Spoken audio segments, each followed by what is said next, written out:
What is quality? There are many definitions of quality. Quality can be as simple as meeting the customer demands, or in a different sense, quality is the distinction between a good product and a bad product, right? So what is the difference between quality and non-quality, or how do we determine the difference between a quality item and a non-quality item? The distinction between quality and non-quality is a result of customer perception meeting customer expectation. Okay, so let's go over an example to explain this. Assume that you're purchasing a car and you do have a limited budget of $5,000 or $6,000, whatever that amount is. Apparently, your options are limited. Of course, as a result, your expectations are limited too, right? Because you have $5,000, you cannot buy a brand new vehicle.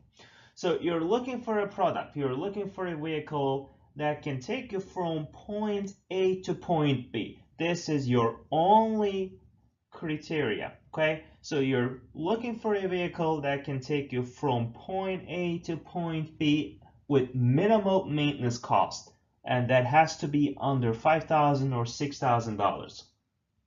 So as long as this criteria is satisfied, you will feel that you have a quality piece of product, right? I mean, think about it. You're driving a vehicle, you didn't invest too much money, you only invested $5,000 or $4,000. Again, that amount is not important at this point because your only criteria is that the vehicle has to take you from point A to point B with minimal maintenance cost. So as long as this is satisfied, you will feel that you have a quality piece of product.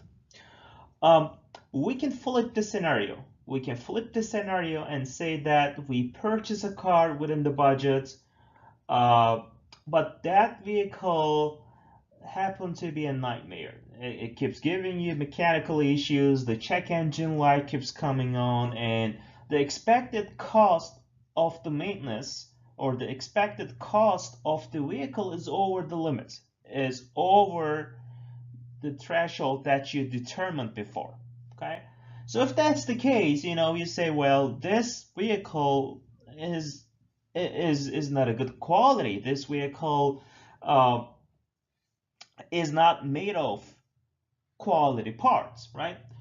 So making the long story short, quality is a personal judgment. You use your personal judgment to determine whether you're using a quality product or not. So this is why we say the perception is important.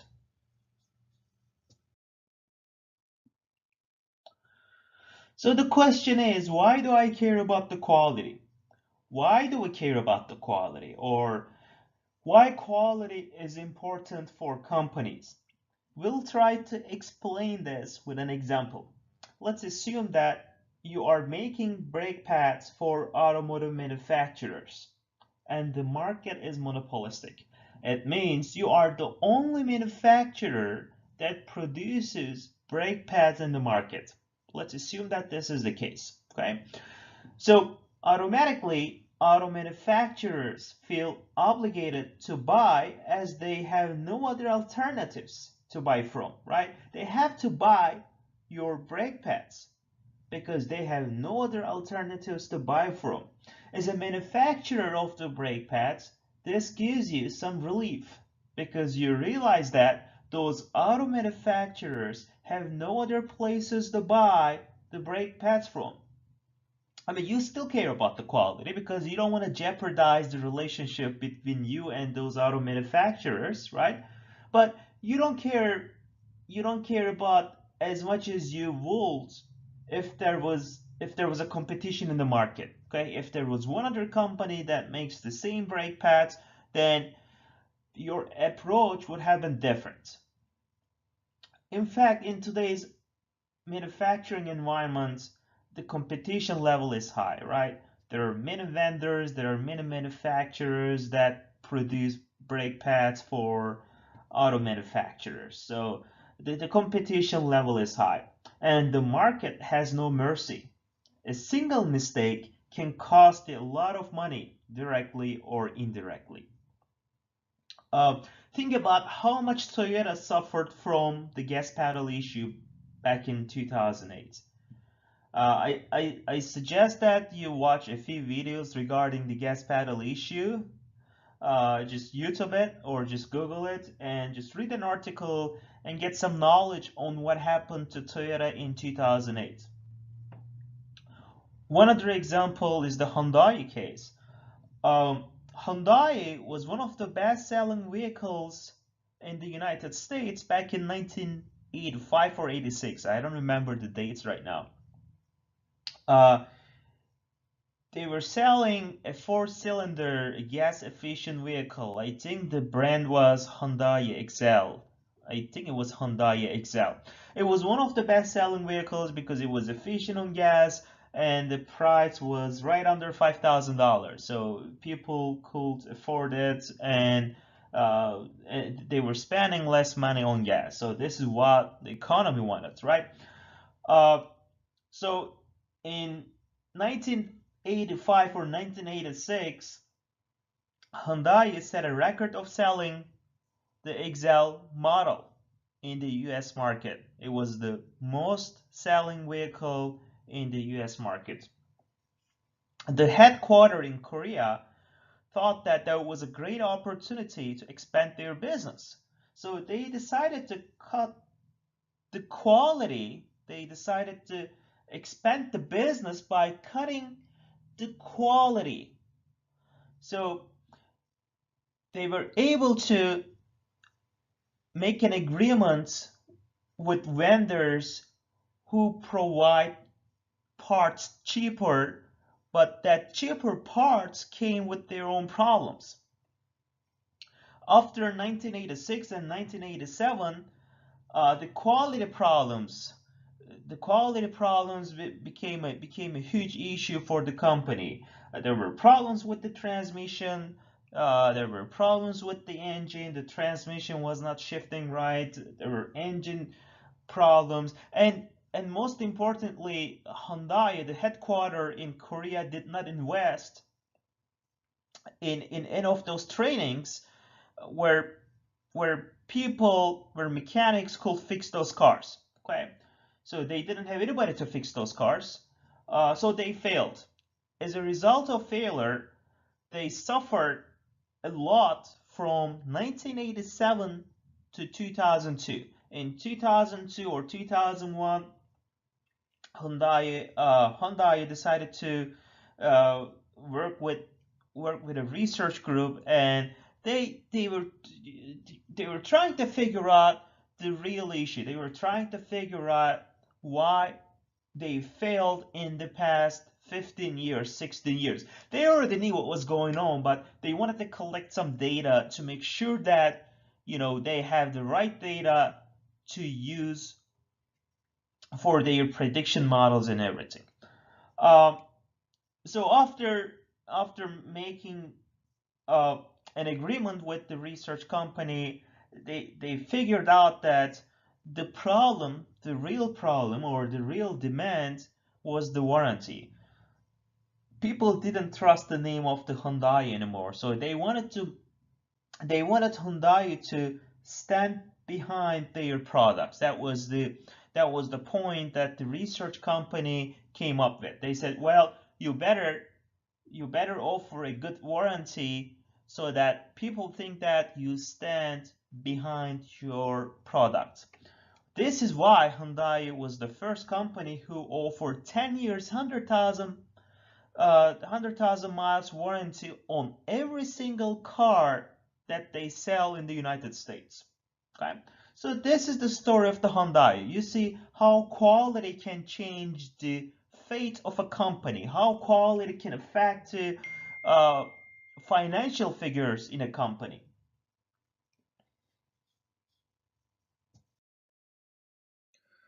So we've been talking about quality.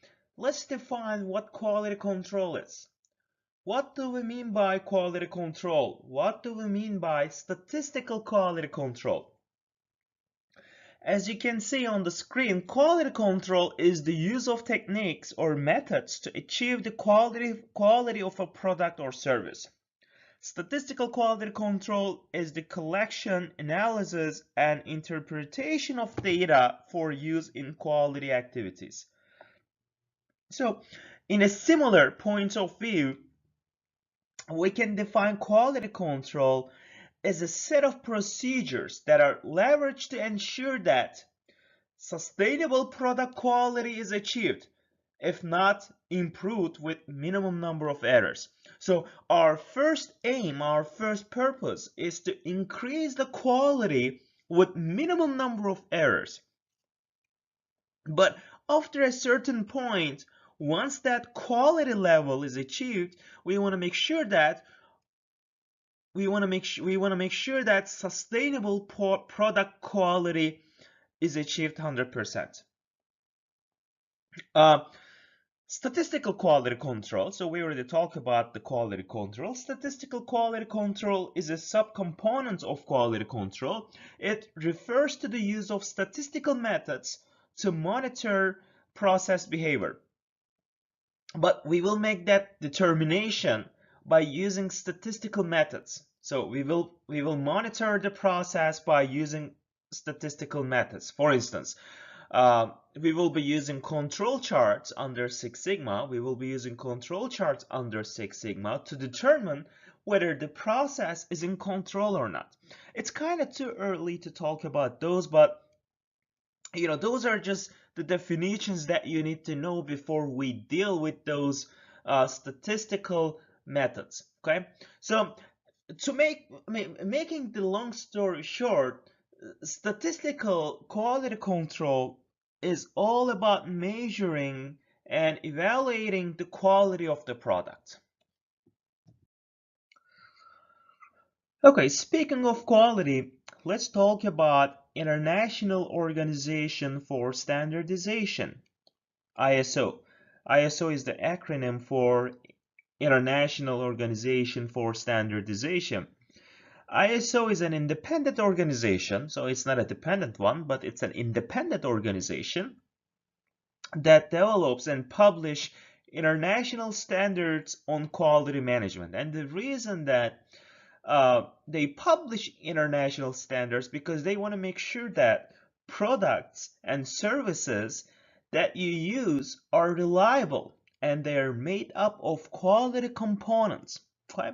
So when you create a product, there should be some sort of standardization process because the standardization process can help companies meet their product requirements.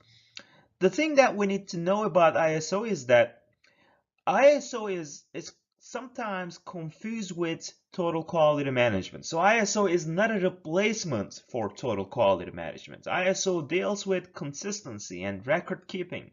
But TQM, or total quality management, they focus on product improvement and employee involvement. ISO requires a company to take its production process and break it down into different parts, into different pieces, where each process is analyzed to determine what quality standards should be. This is only one of the steps that ISO implements. Okay?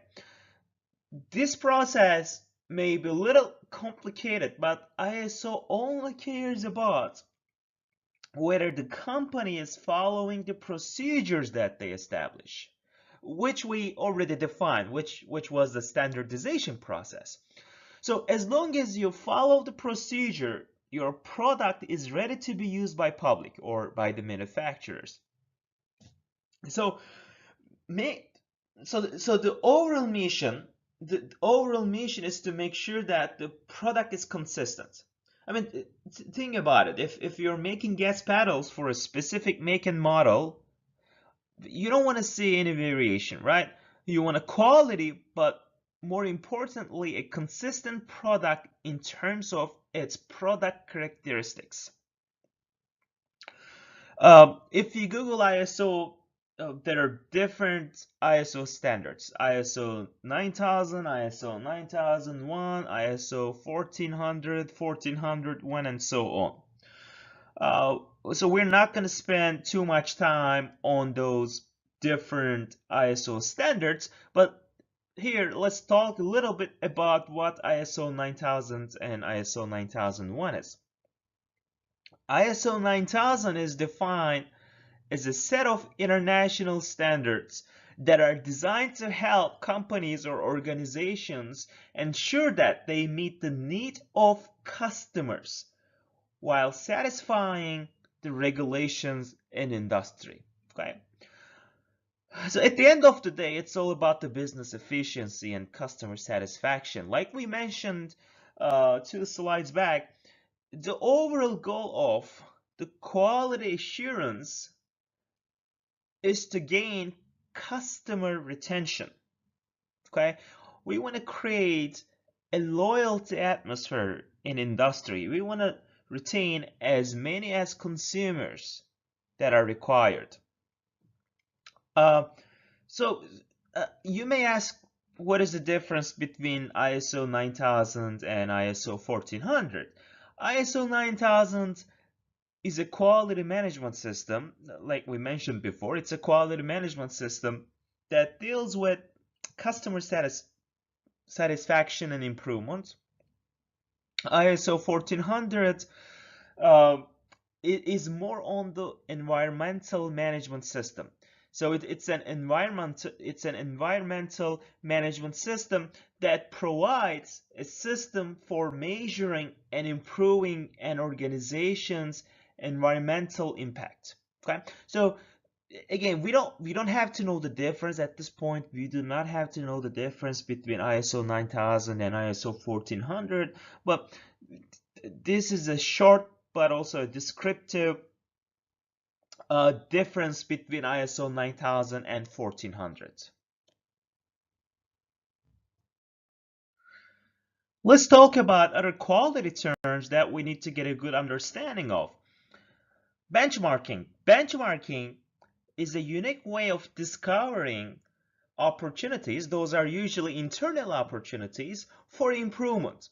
And how do they do that? They're comparing key metrics with another company in industry. Okay, so what they do is that companies would like to know how well they are doing compared to a rival in industry. So they compare key metrics to other businesses in industry. For instance, Toyota used to benchmark Honda on new product development. At least that was the case 12 or 14 years ago. Uh, Total quality management. Total quality management is a management approach that focuses on improving the quality of product and services. It's a long-term continuous improvement plan or approach. Okay. Information technology, IT. Um, Information technology drives today's world, right? Every single technology in this world is data driven. So we want to make sure that our data is perfect so that we can utilize, so that we can leverage the data to improve the technology. And by improving the technology, we improve the quality of the products and services that we utilize or that we use in our life, right? There are many quality improvement tools to improve product and service. Um, so in IM311, we will cover some of those tools to understand how quality improvement can be achieved. How can we create a statistical quality approach to ensure that our products and services are reliable, they are safe, and they are in good quality. So to be able to achieve those objectives, uh, we will work on some statistical methods. Pareto diagram. We will be working on Pareto diagram. We will be working on control charts. We will be working on probability. We will be working on reliability, experimental design, and so on. Those are only a few examples that I put on the slide, but we will cover a lot more than what you see on the screen, okay? So in this lecture, we learned the basics of quality. We learned the ISO standards. We learned the fundamentals of ISO standards. We learned about what quality was. We also mentioned about the quality control and the statistical quality control. We briefly talked about the total quality management. We talked about benchmarking. We mentioned some of the tools that we will be covering in this class, such as Pareto diagram, probability, control charts, histogram, reliability systems, and so on. Again, this was just an introduction. If you have any questions, please send me your questions. In fact, that's the only way that I can know whether you have a question for me or not. Please, please, please, if you have any questions, please email me and ask your questions as soon as possible before you forget it. Okay, have a nice day.